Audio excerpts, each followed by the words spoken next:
The first step on our journey in understanding consequences of moral psychology for political conflict is to think about whether there is a specific effect of ethical attitudes on political behaviours. Now you'll notice that the first of the 5 claims that we're looking at in the 2 lectures on moral psychology and political conflict is actually about attitude. So Feinberg and Willer phrase this by saying moral convictions and the emotions they evoke shape political attitudes. But actually the research that we'll look at is a bit broader than that, because we'll look at political behaviours as well as attitudes. But I want to start by thinking about attitudes generally. The idea is going to be this: attitudes in general don't have much consequence for behaviour, political or not, at all, whereas moral attitudes do.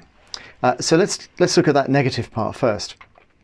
So here's a very old classic paper by Wicker, and he notes, this is back in 1969, all those years ago, it's considerably more likely that attitudes will be unrelated or only slightly related to overt behaviours than that attitudes will be closely related to actions. On the basis of his survey, he says only rarely can as much as 10% of the variance in overt behavioural measures be accounted for by attitudinal behaviour. Indeed, in studies where the data are dichotomized, so there are two groups, substantial proportions of subjects show attitude behaviour discrepancies. Their attitudes would lead you to predict one behaviour and they perform an incompatible behaviour. That's true, says Wicker, even when subjects are scoring at the extremes of attitudinal measures. So they have very strongly held attitudes, even when those subjects are compared on behavioural indices. So you and I might have extremely different attitudes about, ice cream or something really important like our favourite operating system. But that may not be reflected in our behaviours at all. Now I want to illustrate this again with another older, a classic study from 1973. It's a classic study, but I think in some ways it stood the test of time. And you'll also see it's not the kind of study that could be done now, and it's quite a graphic study. The idea is quite vivid. So Genther and Taylor measured prejudice by administering a questionnaire, essentially by asking people, how racist are you? And in 1973, I guess much like in many countries today, unfortunately North America, parts of Central Europe, the UK, people are much more happy to express their racist attitudes in 1973 or contemporary Britain than they would have been even just 5 years ago. So then, as perhaps now, it's possible to measure prejudice just by asking people. And then what they did, so they've got 2 measures. One is how prejudiced are you? And the other is how much would you like to shock your opponent in a game that you're playing? And the question was whether the subjects who were more prejudiced, according to their own self-reports, would differentiate between black people and white people when they were playing them as opponents. And the idea, the sort of background to this was that, look, if you think that attitudes predict behaviours, then what you would expect is that the negative prejudiced attitude would facilitate aggression towards people that you dislike. So the people who self-report higher prejudice would be likely to be more aggressive, so administer a more painful electric shock to a black person than to a white person. But what's interesting, very striking about these results, although I think unfortunately many people will recognise this, there is a discrepancy between the attitudes and the behaviours. So the low prejudice subjects were less aggressive than the high prejudice subjects overall. Nevertheless, the high prejudice subjects were equally aggressive towards black people as towards white people. Both got the same electric shock. Now, just to be clear here, that's not to say that there were no racist behaviours. Of course there were, just as you'd expect, right? Just as you'd expect. Unfortunately, that's a tragic thing, right? So there were racist behaviours. The point is that the racist behaviours and the racist attitudes don't go together, right? And that's something, unfortunately, many people are already aware of, but it's very nicely demonstrated by this study. So the suggestion here is this, that when we're thinking about attitudes that are not moral and not moralised, there's often a disconnect between the attitude and the behaviour. Now, you might be saying, look, Steve, Steve, I can hear you saying this actually. The research is really old, right? You're relying on stuff from 1973, but I've given you this big shtick about, evaluating evidence and using it carefully and being skeptical and not trusting philosophers, including me. So you're right here, you're not trusting me and you shouldn't be trusting me. And I'll tell you some more stuff and you still shouldn't trust me. But we should look at the state of the art now and whether attitudes predict behaviours. To that end, I noticed that Feinberg and Willer themselves give some references. And so what I thought would be interesting is, well, I'll start by following up their references. And I want to see whether their references actually establish the claim they're making. So do the references that they're citing establish the claim that they're making? Now, we should not trust psychologists because I know, and you may know this as well, that psychologists will often cite research, but they're really working on the basis of kind of free association, right? So there's an association between what they're saying and the research, but it doesn't really support the claim that they're making. So let's see what's happening in this case. So here's one of the studies that they cite that looks particularly promising. Let's have a look at what Sakita and colleagues are doing. So what they're doing is exactly what we'd like, actually. They're contrasting strong non-moral attitudes with attitudes which are both strong and moral. So they make this interesting observation that attitudes about sports teams or musical tastes can be held in a very, very strong, right? They can be very strong attitudes, as can attitudes towards infanticide, female circumcision, abortion. These are things that tend to bring out strong attitudes, but those are typically moral attitudes, whereas the sport and the musical attitudes are rarely moral.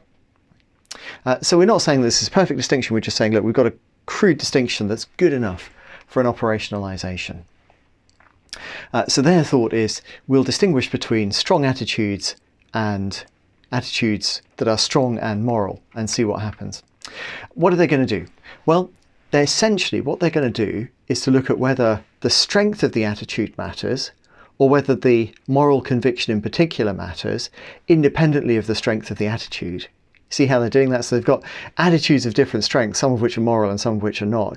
And what they want to do is to try to work out whether or not the strength matters, the moral versus non-moral matters, or whether both matter. And here's a very nice design actually in this experiment. All of their studies involve a very simple idea. You inform subjects about another person and that other person's attitude, and then you measure how much social distance do they want to keep between one person and another. So that's very good. What did they find? Well, in study 1, they found that the effect of moral conviction on social distance was robust when they controlled for lots of different effects. So age, attitudinal extremity, that's the one that we really care about, importance and centrality. So it doesn't really matter how strong or weak your attitude is, but it does matter whether or not it's moral.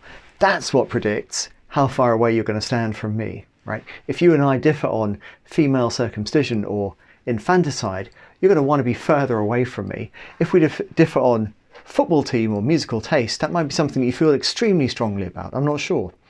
But it's not going to make you want to stand closer or further away. So in contrast, they say, participants were more tolerant of having a distant than intimate relationship with an attitudinally dissimilar other when the attitude dissimilarity was on an issue that the other participant held with no low moral conviction. Right? And you can see here they're controlling for attitude strength. Make sense?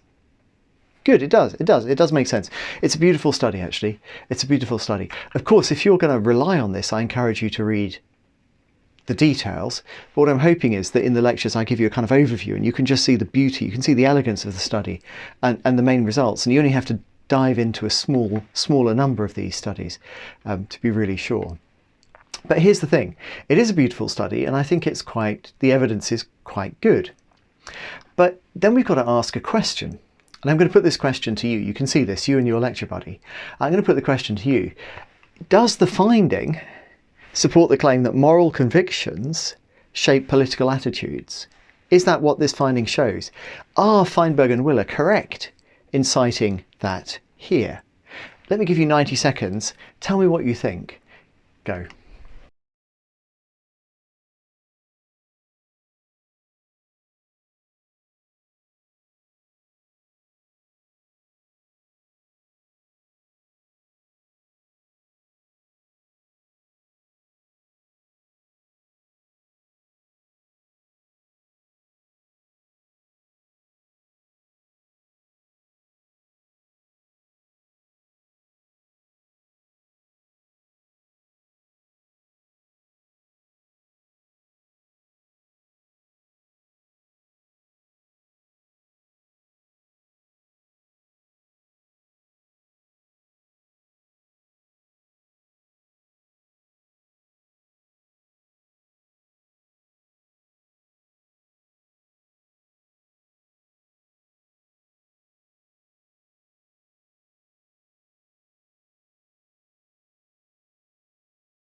So I wonder what you think.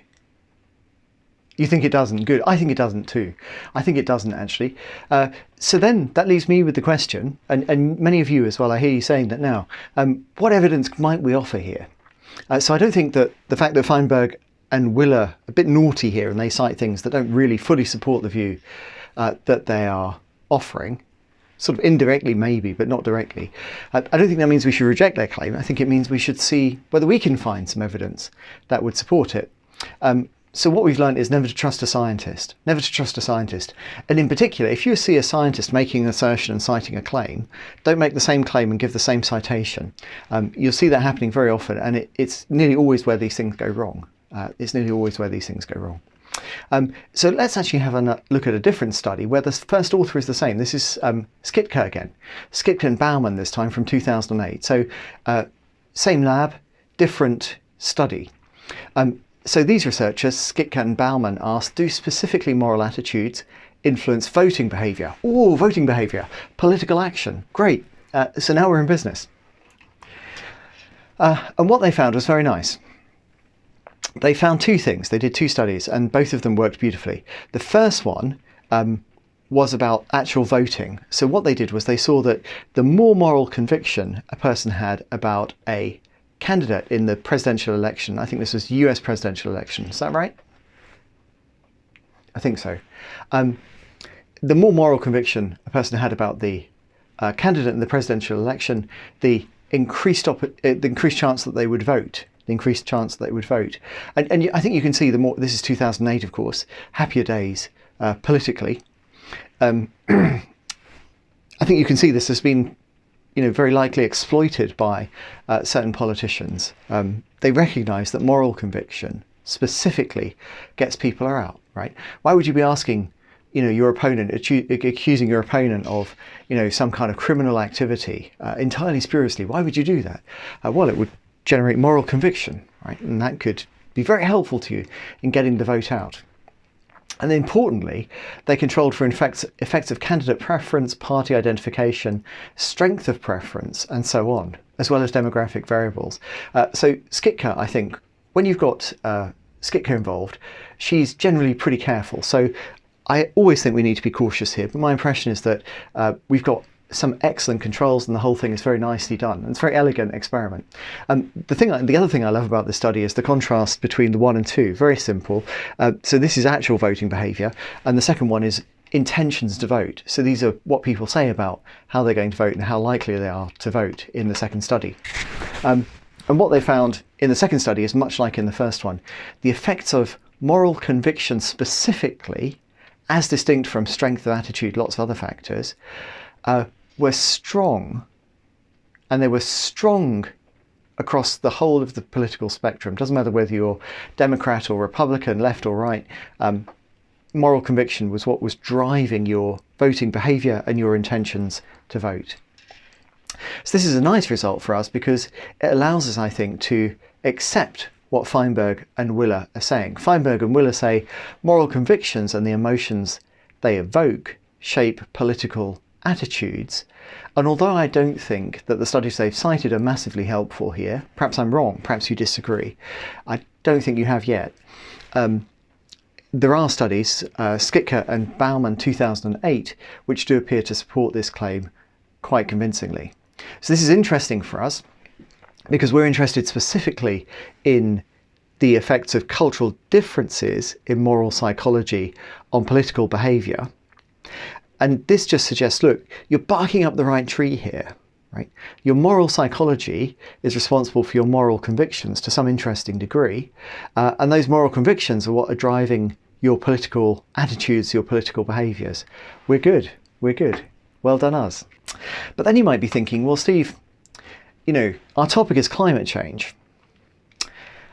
And we want to be kind of sure at the start here that we're barking up the right tree. Okay, I think that's good. I think you're right. You're right to call me out on this. Well done.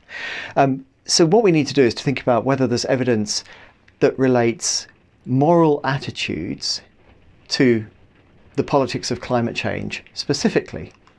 And to that end, we can go to Dorian et al. 2009, who did a very simple study. Now, I don't think this is quite as compelling as Skitker and Bauman 2008, which is why I mentioned this second, but I think putting the two together is actually very powerful for us. Again, and this also is a very nice study. So they asked two kinds of questions. They asked a group of people how they feel about climate change with respect to, first of all, the consequences, that's what you see here, and secondly, the degree to which they thought of climate change as a moral issue. To what extent, if at all, do you have moral concerns on climate change? And as you might be able to see from the figure here, it's not very important that you can see this in the video. Go and have a look at the research if you want to. The important thing here is that they're looking at 5 different countries, including the UK, and they're seeing quite a bit of variation between the countries. Now that's important because the variation between the countries allows them to relate differences in people's evaluation of the consequences or ethical concerns with their support for different policies. That's the idea. Okay, so you with me so far? Doran et al. 2019, they're asking, what do you think are likely to be the consequences of climate change? And is it for you an ethical concern? Do you have moral concerns about climate change? Now, I wanted to pause here and just look at how they framed this second question about ethical concern, because that will be relevant later. They say some people have moral concerns about climate change, for example, because they think that its harmful impacts are likely to affect poorer countries, or because they feel a moral responsibility towards future generations. And now what I'd like to highlight for you here, oh no, it's not highlighting. Okay, perhaps it'll highlight later for me. What I'd like to highlight for you here is that they're framing this specifically in terms of harm and fairness. So they're thinking of moral concerns about climate change in terms of harm and fairness. Indeed, that's a very typical pattern for liberals. That's how they tend to think about climate change as an ethical issue. Whereas people who are not liberals, they're more conservative, if we have a kind of liberal conservative spectrum, they will tend to think about climate change in terms of purity if they think about it as an ethical issue. So that might be important later. Steve, step back. I'm making this too complicated. Yeah, I am. I'm making it too complicated. Sorry about that. Look, what do you think the consequences of climate change are likely to be for your country? To what extent do you have moral concerns about it? Variation between countries. Very good. 5 countries. Why are we... Oh, there's the highlight. Look at that.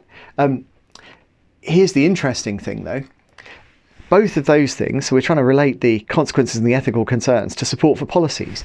So they give you a series of policies, so things like, cutting down carbon emissions, stopping waste, taxing carbon emissions, and so on, and then ask people whether they support or oppose them. And the results are really interesting. So what you find, I'm sorry, this is not highly visible, it's not very important you see it, again, is quite a bit of variation across different countries for support for the different policies. So the rankings are not consistent across countries in particular. And secondly, that within countries there's quite a bit of divergence. Some policies are highly supported and some policies are not very much supported. Now what's important for us is not the details of this. So this wasn't an attempt to get at, just what do people care about. What the researchers, Dorian et al. Were trying to do was to link people's assessment of the consequences to their support for the policies and their assessment for their sense of moral concern with climate change to support for policies, and see what would drive people's support for policies. And what they found, I mean, you were expecting this because I wouldn't be telling you about it otherwise, is that individuals with strong moral concerns about climate change tend to be more likely to support climate policies. So across all of the countries, lots of diversity in terms of the kind of policies that people support, different in France than in the UK.